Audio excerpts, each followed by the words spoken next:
So here with us is the wonderful Cahni Konig, and she's into a lot of interesting things.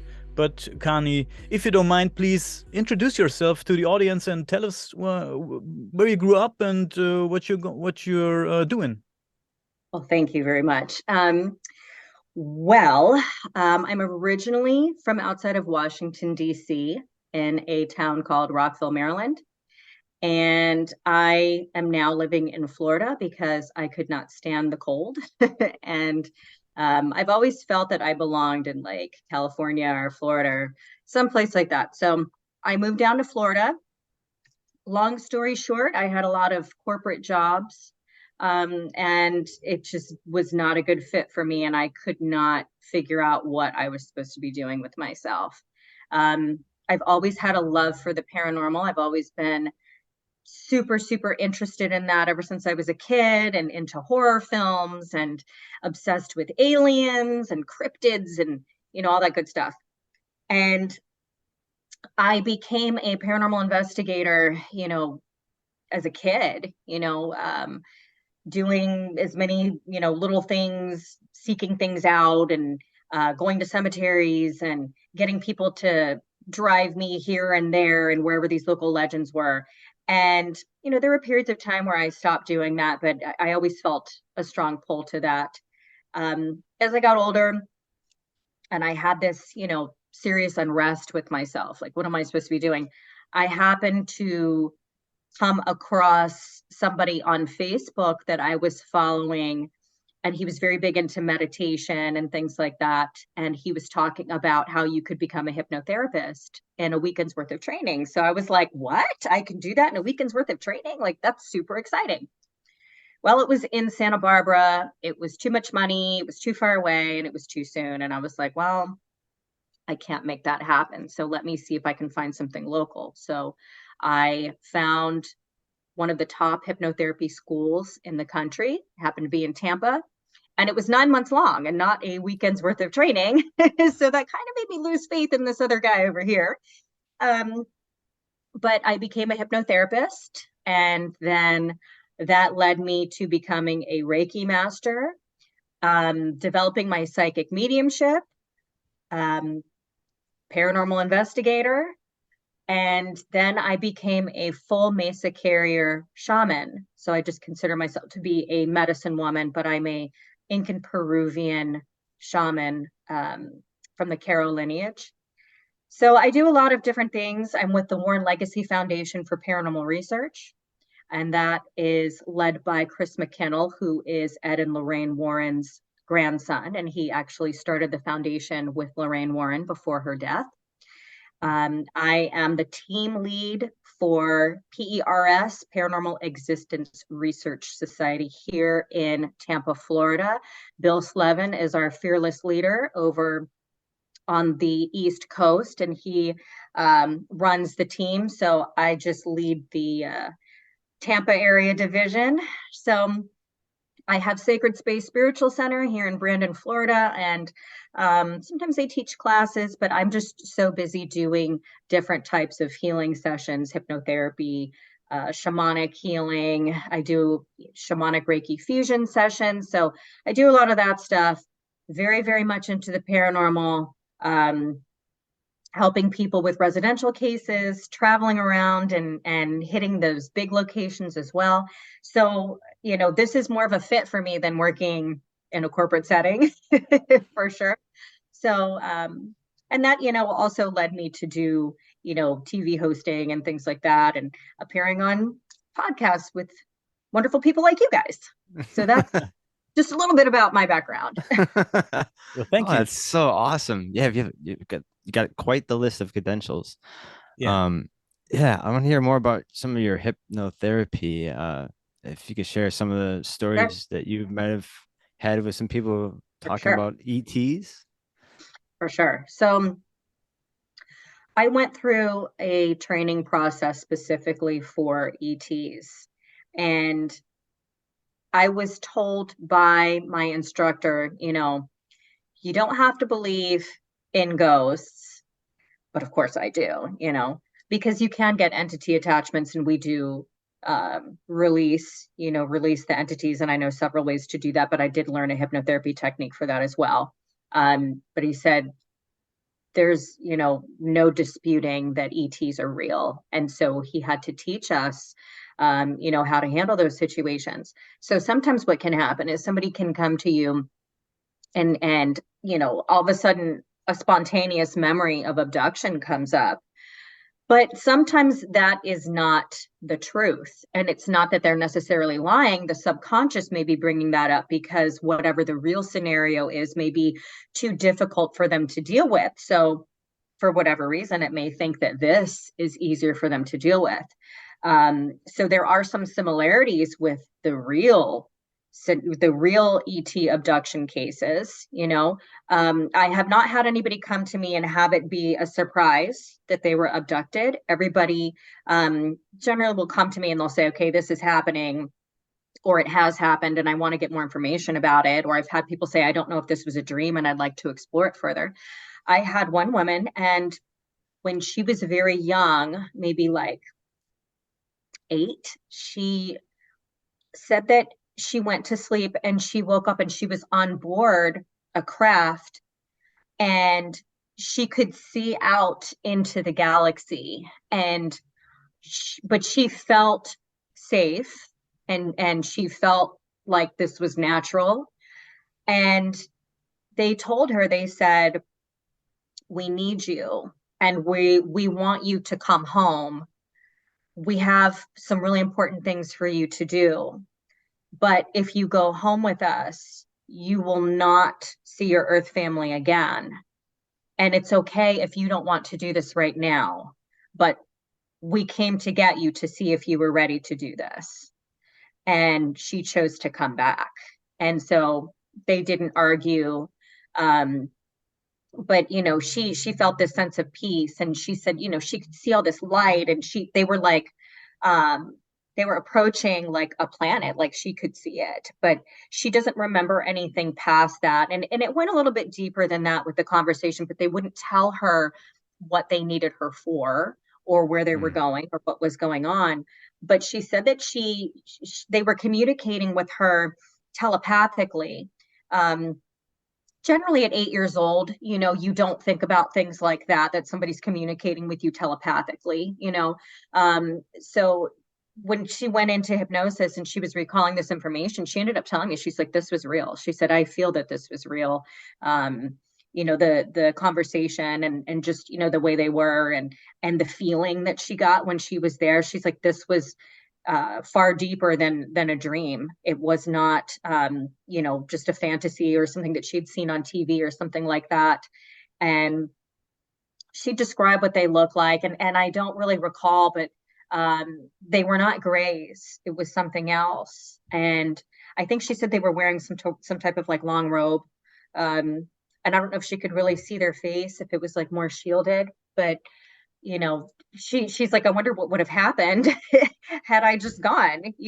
She has that wonder, but she's like, there was no way that I wasn't gonna, not go back to my family. I had another man, and he had been abducted ever since childhood. As a child, they would take him to this area to integrate him with these hybrid children and with other human children. And so they were all there together playing. And so it felt normal to him. And then when he got older, he became part of the breeding program. So they actually, extracted semen from him and impregnated someone. And he actually was able to meet 2 children that he had and was able to interact with them. He said some of the things that they did were uncomfortable, but it's kind of like there was one alien that would be with him at all times that I guess was supposed to make him feel more comfortable. This was with him throughout his life and throughout these things happening. And, so that was the one that would basically like tell him like everything's going to be okay. And, that would be like the head communicator for him. But he was more friendly. The others were, you know, more stern and doing whatever they needed to do, whatever. So he said that the abductions stopped abruptly and he didn't know why. And then one night he woke up and the one that he was familiar with was in his room and basically came to get him. And they took him on board the ship. And he said that they were teaching classes to the aliens, to the ETs, about how to integrate into our society. Like, this is how you pump gas. This is how you order food. This is how you use this device. This is how you operate a vehicle. Like, total like integration into our society. And so they brought him in to ask him some questions, and it was kind of like he was like an ambassador for Earth, you know, telling them like, okay, well, this is how this works and this is how that works. But he said that this was not something that was hostile. You know, this wasn't like they were coming to do a hostile takeover. And I asked him, I said, well, did they discuss like how this integration happens? You know, like, is it just they get here and they force their way in and people are just like, okay? And he said that he wasn't sure, or if it was like a planned thing, you know, like we knew here when it was going to happen. He wasn't sure. They weren't giving him any information like that. But he said that they did acknowledge that there would be separate groups of people. They would be the people that would be very welcoming of them. And then there would be the group of people that was like very against them. And so he didn't know like how that group would be handled. But he said that he got the feeling that, you know, their intention was peaceful. And so I asked him, I said, has this already happened? And we don't know. And he said that he doesn't know. So, you know, I'm not sure. I've had a few others that have wanted to go and just see the first time when it happened, you know, as a child. And nobody has had any traumatic experiences when I've regressed them. And when you're in a regression, it's not truth serum. So your subconscious can give you information that may not necessarily be factual. And it can leave things out, but it tends to remember like a serious trauma, you know. So luckily I haven't had anybody that has had like a terrifying encounter or anything like that, because I was kind of nervous about that, because in all honesty, ghosts and you know, all that stuff, and different types of interdimensional beings, you know, they fascinate me. But when we're talking about ETs, that's something different, because you don't know what their intention is. And what are you supposed to do? You know, what do you do if you have an encounter? What do you do? You know, I had an experience last week driving in my car. I saw something, and I've had recurring dreams about seeing spacecraft clustering in the sky. And it's like, I'll see them come here, and then I see them come here, and you just see them throughout the sky. And then I might see like a laser or a light shoot out, but I don't know what it's doing. I don't get the feeling that it's destructive, but I don't know what is going on. Like, but I'm never afraid, thankfully. So I have this dream all the time, but it's different every time. I'm driving in a different place. The formations are different. The colors may be different. So I don't know if this is, me traveling to the astral plane and I'm just having these types of dreams because I do that, or if it's some sort of a premonition or something along those lines. But I was driving the other night and I'm on the phone, and all of a sudden I look up in the sky and I see a large pulsing red light. And I'm like, is that a drone? Like, what is that? And it looked like it was way too high up to be a drone. But then all of a sudden, a fan shoots out from the back of it. And then it's like the big pulsing thing splits into smaller pulsing things that come out into the fan. And then they changed color and they went from like red to blue. And then they were kind of like going like this. And then they kind of pulled back in and kind of like sucked back into the fan. And it turned red again, but it was smaller. And then all of a sudden it just disappeared. And then all of a sudden it came back. And I saw this for quite a while. I couldn't pinpoint like where exactly it was. And, you know, I was like, okay, if I see more of these things, I don't know what I'm going to do. But that was the only one that I saw. And then I kind of lost sight of it because of where I was driving. And, you know, there's some rural land out near my home. And I'm like, okay, do I go over there and like try to see, you know, if what's going on? So I kind of started driving a little bit. And then I saw it like quickly, like move, like dart over. And then it just kind of like faded away. And it just kept doing these things. But you know, I have no clue what that could have been. It definitely was not any type of like SpaceX thing or satellite or anything like that. I have no clue what that was. But Wow. it's just interesting that I have dreams like that. Yeah. Wow. Yeah. It's very interesting. Very interesting. Yeah. I also think it's very interesting that you work with abductees or alleged abductees. I don't know. Yeah. You have to. So, how many times do you have people coming to you and to hypnotherapy, and you have the impression that there is some mental health issues going on, and there's not a real abduction? I have only really had one experience where I don't think it was a true abduction. Everything that she was saying was just very kind of general. And I think that it was really just some sort of a childhood trauma, but it had been masked as an abduction. And that can happen. So, you know, if the real story is too traumatic and you go into hypnosis, something else will come up. You know, if your subconscious mind will always try to protect you. So if it thinks that you can't handle something, or that it's going to re-traumatize you, it will sometimes make up other things. But the emotion that you have during the fake scenario is the same during the real scenario. And that's how you can find healing.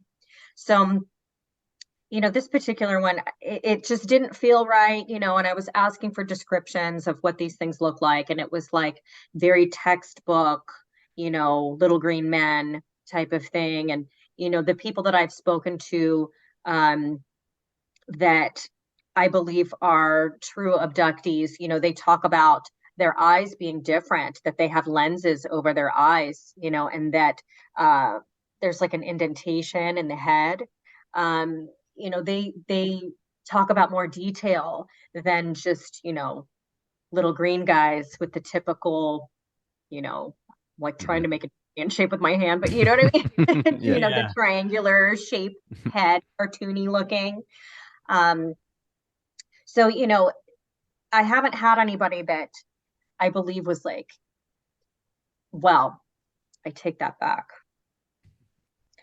I know one person, and this person was saying that they were being abducted by aliens.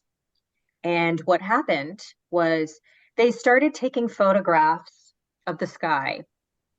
And then they were like zooming in and zooming in and zooming in and zooming in. And so when you do that, you get the pareidolia effect where your mind will want to create something. And that happens even if you're not zooming in. You know, it's very common, you know, with these like ghost photos and things like that, where it's like, oh my God, there's a demon face, you know. That's why I always say take multiple pictures, take at least 2 or 3 pictures, because that way you have something to compare it to. If you just have one picture, it's not necessarily going to give you all the answers, and you may have some questions. But he was taking these pictures, zooming in, and then seeing like a flat out spacecraft. Am I frozen? A little bit. Am I frozen? Okay, sorry. It's all right. See what happens when we talk about these things? No, this stuff happens. So he's zooming in, zooming in, zooming in, and it's like a whole world that he's seeing. And, I'm trying to explain to him, like, that can happen. Like, that's your brain. And he's seeing all of these like things. Well, then he's decided that, he is some super photographer and is able to capture all of these images. And then he started using a spirit box in his home. And for people who don't know about the spirit box, it's a way to communicate with spirits, and it scans through radio stations at a fast pace, and they kind of, are able to speak through the white noise, and manipulate it so that you can hear words and full sentences and things like that. Well, he's not an investigator. He's not a paranormal investigator. And I had said to him, I said, this is not something that you should be doing in your home. I don't do it in my own home. You open doors, you open portals. You shouldn't do that. There's a time and a place for that. If you need an investigation at your house, that's something completely different, but you're welcoming something in. And so he started listening to the spirit box and analyzing it and hearing things, and he's letting me listen, and I'm like, I'm not hearing these things. I'm not hearing what you're hearing. And if anything is coming through, he's taking it to the 100th degree and not for face value. And then he started saying that he was being abducted. And the things that he was saying, were not typical things that abductees say. And so I was kind of like trying to calm him down, and I'm like, why do you think this? Like, what has happened? And he's thinking that based on what he's hearing in the box. And he's just creating all of these stories. And so I think that this, this individual had some sort of mental health issues, and then he became extremely paranoid. He said the men in black were outside of his house at one point. He was fearful because he had these photographs that he's taken that he said would change the world. And, I had this was just somebody that I knew. And I had offered, to do some hypnotherapy to try to help with that, because I was really trying to see if maybe we could calm him down, but he didn't want it. He wanted to go about things his own way. So I'm not quite sure what happened with that, but it just became a very, very bad situation. And at one point he said that he believed that they were vampires, that the ETs were vampires, and that they were eating him. He didn't have any marks on his body or anything like that. That's not anything that I've ever heard of. But he said that they were eating him. And at one point, he did have some sort of breakdown and said that they fed him something and he went and threw up. And so that, I'm not quite sure what that was. But, I kind of had to distance myself from that situation, because it's, it clearly was somebody that I think needed a different type of help than what I could offer. And when you're trying to help somebody and they're not taking your advice, especially when this is something that I've worked with before, and I'm trying to help the situation and he's not listening to any of it at all, you kind of have to step back at a certain point, because there isn't anything that you can do for them, even if it's somebody, that you know really well. So that was kind of troubling. At one point he said that like his whole house was shaking because they were, coming above his house. And I'm like, okay, like really close to his roof, to the point where his house was shaking. I'm like, well, did your neighbors say anything? Did anybody, because he lived very, very close to other homes. There's no way that this would have gone unnoticed in his little neighborhood.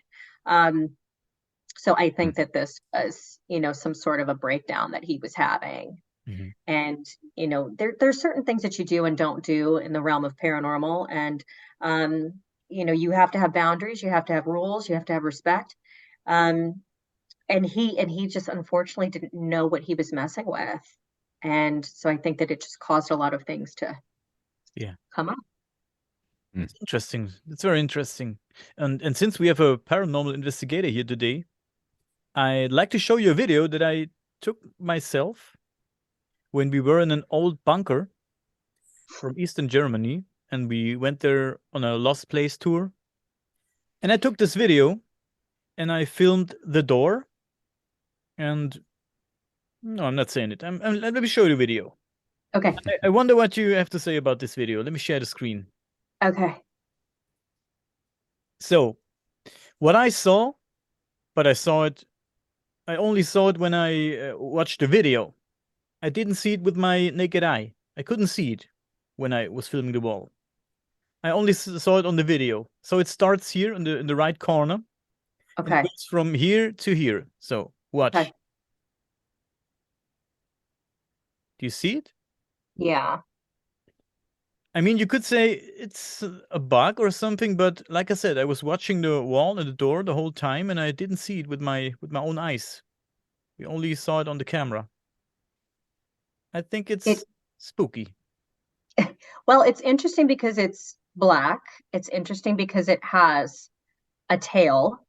A lot of times, is this video slowed down at all, or is it normal Yeah, speed? now it's slowed down. Okay. With bugs and things like that, if it's slowed down, sometimes you can see that there's, something lagging behind it. But it's interesting that it's black for sure. That's definitely very interesting. Light anomalies and orbs are very, very rare, I would say. A lot of times it's dust, it's bugs. That definitely isn't dust. It definitely was moving on its own. It could have been a bug. Do you have it in regular speed? I think in the beginning it's regular speed. Let me Okay. show it to you again. Wait a second. And I think it's interesting how it appears and disappears. Yeah. That's what makes it interesting. Yeah. I mean, so I should start again. I think this should be the normal speed. Yeah, this was the normal speed. That's very So, interesting. and gone. Let me start again. That's very I interesting. think when it disappears, that's very interesting. Yeah. Yeah. Like, It's like it has like a little tail of smoke that comes with it. It's yeah, very interesting. yeah, gone. And then it just disappears. Yeah. Yeah. I found it pretty interesting, pretty strange. And And a lot of times you see these things and you don't see them with the naked eye. A lot of times you don't see that. Just like when you do an EVP, you don't necessarily hear it with your ears until you play it back, and that happens sometimes with the photography. Sometimes you just don't see things like that. And sometimes, maybe you don't see because, maybe it just didn't catch your eye or something like that. But that's definitely very interesting. yeah.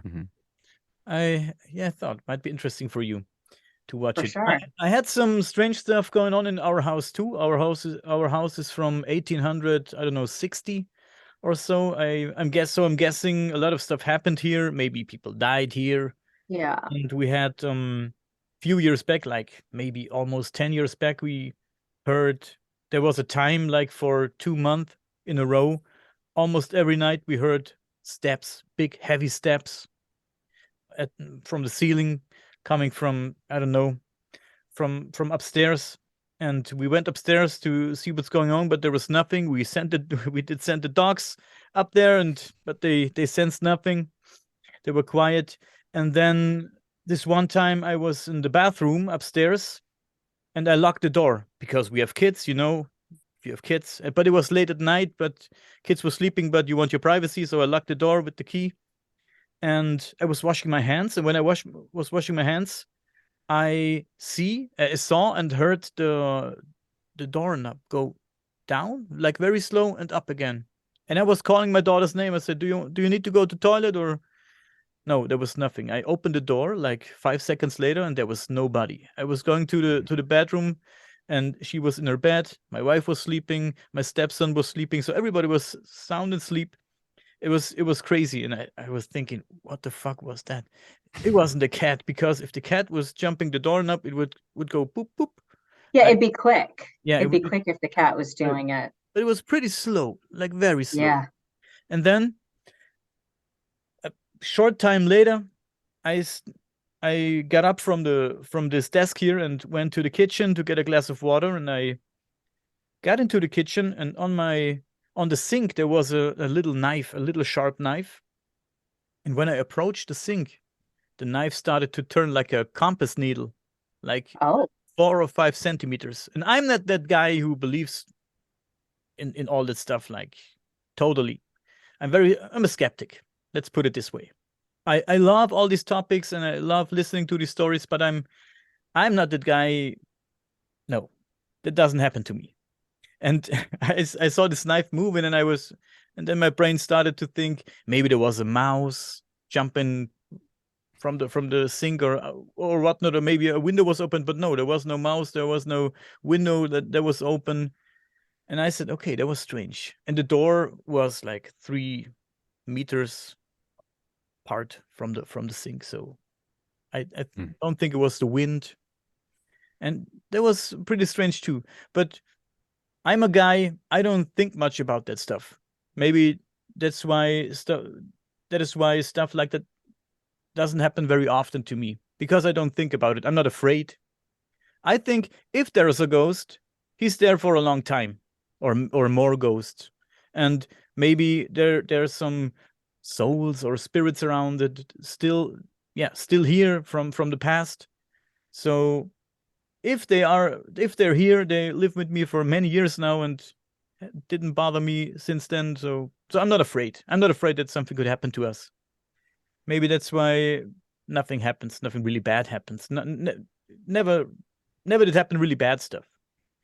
There was only one time when I was also getting up from this desk here, went to the kitchen, got out of the kitchen, and I saw in the hallway, I heard a sound, like a growling sound, like from maybe like if a dog is growling or something. And I said, what's that? The dog's upstairs.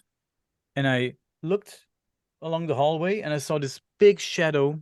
There was a strange, very strange shadow at the end of the hallway. And I said, what the hell is that? It was like a humanoid figure. I saw no eyes, I saw no ears, saw no arms, no legs, but I had the impression that it was something humanoid. Like, it was crazy. It was just a dark shadow. And I got a little bit afraid, and I went upstairs, got into the bed, and when I laid on my back, like this, I had the feeling that I wake up. And I was like, whoa, what's that? And I started thinking, did I really come from upstairs now? Or was I asleep all the time? Did I dream? But it was so realistic, and it felt like, yeah, like I feel right now. I think it couldn't be a dream. But then after 10 or 20 seconds, I realized that I'm in bed already for an hour. And it must have been a dream. Or maybe something else. Maybe, I don't know how you see it, but I think it was very strange and never happened to me before. I mean, I had dreams, I had strange dreams, but never did I had a dream like that, like this before. You know, a lot of times people think that your house is haunted or it's not haunted. But the truth is, spirits can go wherever they want to go, you know, so they can pass through. You know, I had a situation in my house. I had a little boy that was there for maybe about 4 or 5 months, and he's not there anymore. I've had things come through in my room at night. I've had, you know, things peeking at me through the door. I've had incidents in places, you know, where I didn't think that there was a haunting going on, but maybe something had happened. You know, every once in a while something will happen. And it could be that the energy in the location brings it in, or maybe a person, you know, they're attracted to the person, or maybe they're just curious, you know, who knows. So um, you know, people think that only old houses can be haunted, but that's not true. And, of course they can attach to objects and things like that, but they have free reign, so if they want to come and check on you and see what's going on, or, with me, we all give off of a vibration, and my vibration is a little bit different because of the things that I do, as a medicine woman. I do a lot of very, very deep spiritual work. And so my light, as I like to call it, looks different than that of a lot of other people. So it can attract them because they're like, what's that? They see this, however they see, it's kind of like their world is not, they're not seeing things the way we see, through our eyes. So they may see things differently, and they see this light and they see that it's different than another one. So I've had instances where things have come into my office building because of the work that I do. That's why, I teach people about spiritual protection a lot, because you got to have some kind of boundaries. If you don't have boundaries, then, anything can happen, especially when you do this type of work, when you do paranormal investigations, when you do mediumship, when you are doing Reiki, when you're doing massage, when you're working with people, when you go to the store, it's important to have your spiritual boundaries, because people are dropping off energy and we're picking stuff up, and, none of us are immune to attachments. Every single person will have an attachment during their life, and people don't realize that. Most people are walking around with multiple attachments right now, and that doesn't mean that it's demonic. It doesn't mean that it's evil. It doesn't mean that it's, bad. It's not good to have them. They feed off of our energy. They can latch into our pain, but sometimes they are our ancestors. Sometimes it's just something that just happened to come by and stick to us, but that doesn't mean that it's trying to be harmful. And sometimes they detach on their own. Sometimes, we need help with doing that. When we do our healing work, that can help as well. But I've had several of my own attachments. I've had to take care of that. I had one recently. I went to Bobby Mackey's Music World, and in Kentucky, notorious location, and I ended up with an attachment there. And I didn't have any profound paranormal activity while I was there. And so, a lot of people think that, like, in order to get an attachment, you're going to have some sort of like crazy paranormal episode, that something's going to happen, they're going to see something, but that's not what happened at all. But I can tell you, I had been up for 24 hours. I was extremely cold because it was 30 degrees outside, and they don't turn the heat on in the building until it gets to be 45 inside. So I don't know what the temperature was inside, but it was really, really cold. And, we had to go down into the basement, and it was even more cold down there. So my overall spiritual field, was weaker because I was so tired. And so I did some protection, but it was not enough. And I layer protection on, and I didn't do enough. And, maybe I would not have been able to do enough. Who knows? But I came home, and it's like one bad thing after another, after another, after another, just constantly. I'm not a person that has bad days. I may have bad moments. I may have, things that happen in the day that I'm not particularly fond of, but I'm not a person that's like, I had a bad day, because I just don't look at things like that. But I was having, like, every single thing was going wrong left and right. Tires blowing, deaths, interactions that should be very easy and simple were turning into, huge fiascos. I mean, everything down to hair being in my food at a restaurant. Like, it's like I felt like I couldn't catch a break. And I'm trying to remain positive about it. I'm like, that's not what this is. And finally, a few people that are not real big believers in this thing, they said to me, like, do you think that maybe you have an attachment because things are just so off for you? And I just was not feeling right. And finally I was like, yeah, I do. So I had to go have it taken care of. And it can happen to anybody. And it does very much happen to anybody. It happens to everybody. But whatever this particular thing was, it was causing a lot of chaos in my life. I wasn't sleeping. I was having weird dreams. And I don't have weird dreams. That doesn't happen. I mean, I have weird dreams, but it's like this was different. It was just everything was just very, very different. So, and there's nothing wrong with saying, like, I need help, something's wrong energetically. I see people all the time that need energetic clearings, and people come to me and they say, I think that I have something attached to me, and sometimes they don't even know that they have an attachment, and it is uncovered during a session that there's something going on.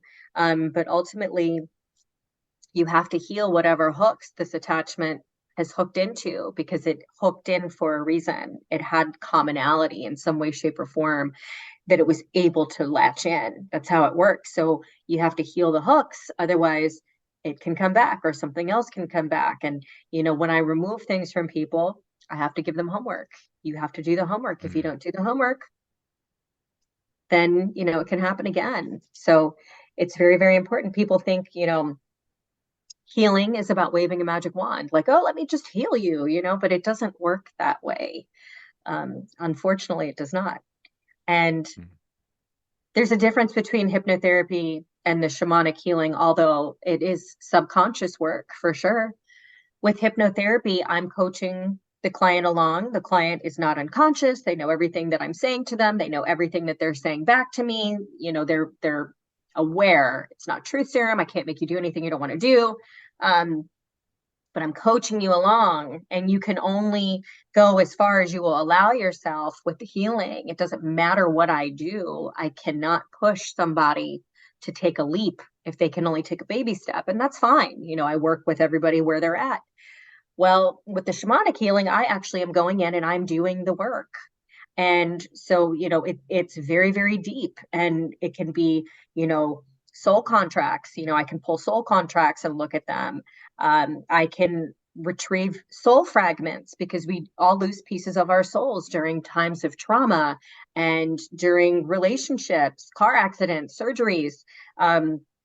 We lose pieces of our souls. And so I go and I retrieve them, and I help with, emotional wounds, and, removing energy that does not belong in the body, things that shouldn't be there, things that are clinging to us or have attached to us, and, entities. And, I do so much work with the shamanic healing, but if you don't do the homework, it does not work. And I'm only able to do the work that spirit allows me to do during a session. So it's completely spirit guided. So if somebody comes to me and they have a list, they're like, I want to look at my soul contracts, and I want an entity removed, and I want soul fragment, and I want power animal retreat. Like, I can't just go down your list because I've been stopped before. Like, I go and I go to do something, and it's like, nope, can't do that, so you can only do what somebody is ready for. You can only do what they can handle. You can only do, you can't just go and do every single technique. That would just be way too much for somebody to handle. So that's the difference. They're both healing, but you have to take responsibility for your own healing. And that's really the key with everything. I do a lot of past life regressions as well. And those are definitely really, really interesting, the past life regressions. And, putting people in touch with who they were in a past life. It's so cool, and a lot of times they have these epiphanies, like, oh my gosh, this totally makes sense. I understand why this is the way that is. I understand, why I feel this way about this certain situation.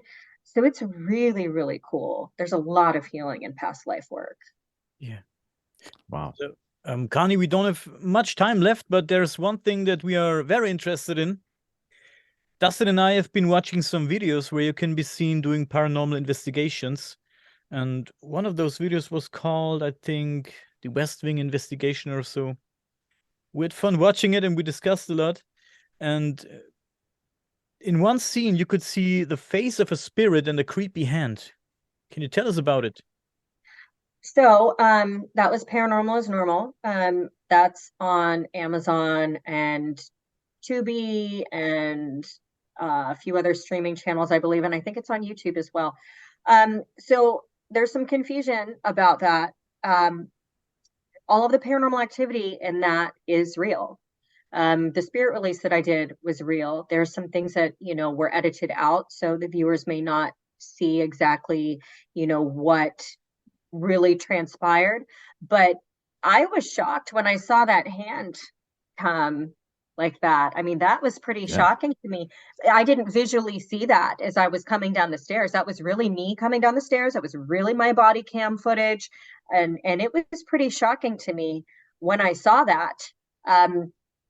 So, that was a very interesting experience. And that photograph with my friend's face, like, that was really, really strange. That was really, really strange. And we're not sure like what that was, but it did not look like her face. And I don't know, it was just very, very odd. I actually ended up doing a spirit release in that home, and that was not shown on the program, but I ended up doing a spirit release there. And it was successful, but I had tapped into something that I tapped into something. It was like coming in the walls, and then it would like come out of the walls, but it was not human. Whatever it was not human.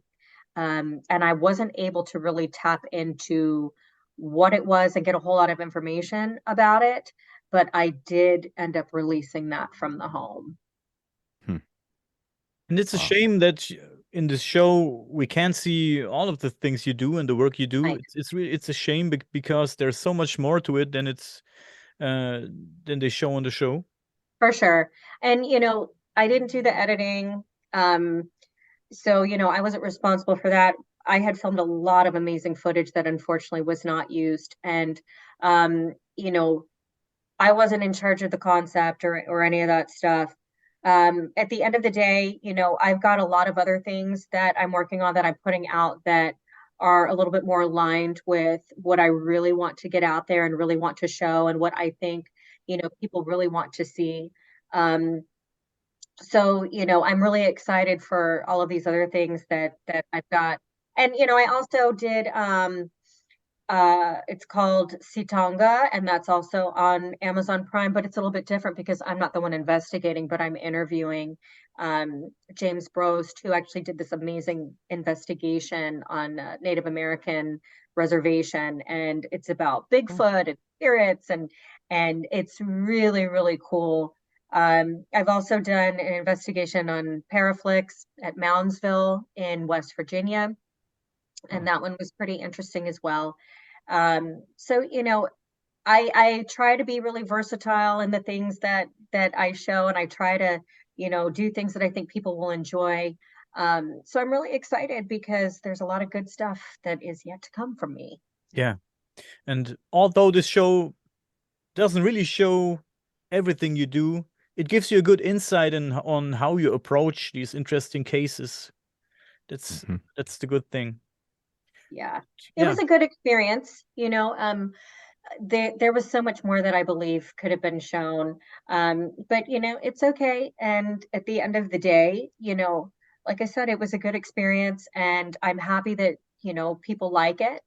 That's really what matters is, the entertainment value. But, it did nothing in the show that was paranormal was faked. None of it. That's awesome. Where can we find you? About that. Sorry. Where can we find you on the internet? So you can send me a friend request on Facebook, Connie Konig. My name is on the screen.